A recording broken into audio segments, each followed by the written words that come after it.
Jesus is about to teach a message to a whole crowd, but there's so many people there that he decides, I need a little bit more room, so I'll go out on the water so that everybody can hear us. Now, we know that Peter had somewhat of a relationship with Jesus at this point because right before this chapter, it talks about how Jesus left the synagogue and went to Peter's house. Another example of what you do with a best friend.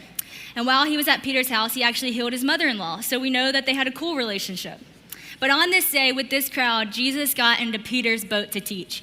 Just think about how cool that would be for a moment, that Peter was sitting there doing his thing fishing, and Jesus chose to get into his boat to teach about the word. I started to think about when Jesus came into my personal space for the first time, when he got into my boat, if you will. The first time I could think of was when I was 13. I loved playing sports growing up. It was what I was super passionate about and worked super hard for. But eventually, my goal was to actually play sports in college, and so that's what I was working super hard for. I went really hard in practice and came home and practiced even more. In 7th grade, I was on the 7th grade, 8th grade JV and varsity team for basketball, softball, and track. That was my whole life. That's what I loved, that's what I did, and I would come home and I'd shoot more and make a certain amount of shots before I'd even let myself go inside. That was just my thing. So the hard work started to finally pay off, and I got asked to be in the Junior Olympics held in Austria when I was 13 years old.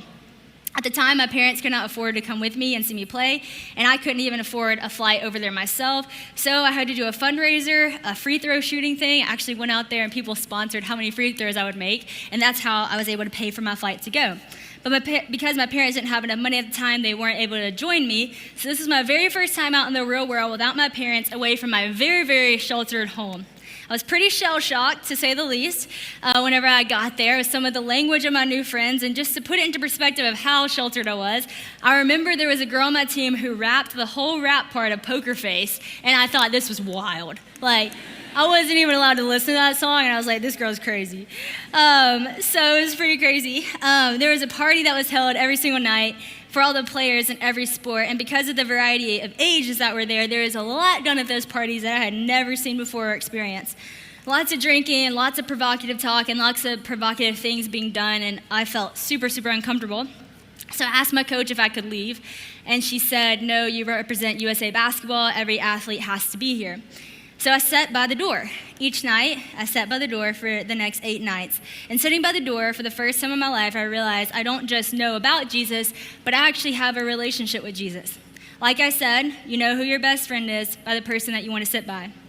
Sitting by the door led to other people sitting by the door with me, and of course, asking the obvious question, why are you sitting by the door? Which led into moments that I got to share my faith with people. I got 2 different reactions by sitting by the door those 8 nights or so, and little did I know those 2 reactions would represent the 2 types of reactions that walking with Jesus tends to produce in the people around you. I have experienced the extremes of these 2 reactions for the last 12 years, and I fully expect to continue to. One group of people mocked me. This is going to sound funny, and it is funny, but to a 13-year-old, it felt like the massive insult it was intended to be.